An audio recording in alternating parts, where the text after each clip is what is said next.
officials in all of sport announcing his retirement. This his final game in the black and white of the NFL. Dr. Jim Tunney. Thank you. Thank you. Being in sports all my life, I have difficult time giving sympathy to athletes or others who make excuses for their bad behavior by denying they made the decisions that took them there.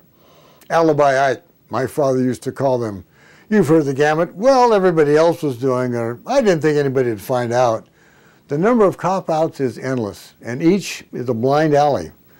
After spending a while in denial, offering all sorts of excuses that few people believe, a syndrome of self-abuse develops. This happens so often, I wonder if a person feels in some perverse way that self-abuse is an acceptable penalty, self-imposed, for giving up self-control. When thinking about how to correct self-defeating patterns, it helps to ask yourself, what would I think of those choices if my teenager were making the same ones? We don't want our children to adopt habits that are damaging to themselves or to others, yet all too often we are more lenient with ourselves than we would be with our children. Perhaps this is because we have a mistaken idea that self-defeat is a victimless crime. One lesson we learn from sports is that the more self-discipline you apply to yourself, the better you will be and the better off those around you, family, friends, teammates, will also be. The better example a parent gives to children, the easier being a parent will be. The better example a supervisor gives to staff, the better the internal communication and the outward success of that team will be.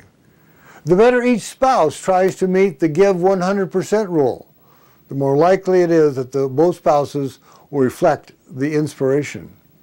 It's tough truth to comprehend when you're in the mood to be self-indulgent.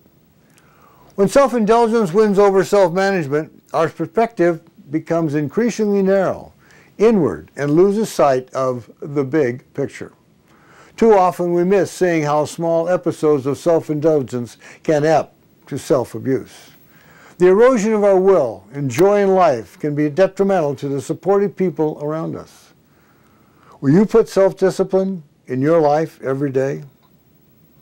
As you sit with your team of colleagues or friends, think about the self-discipline that each of us must have in order to make this team work. Are you giving all of your energy towards disciplining yourself for the good of the team?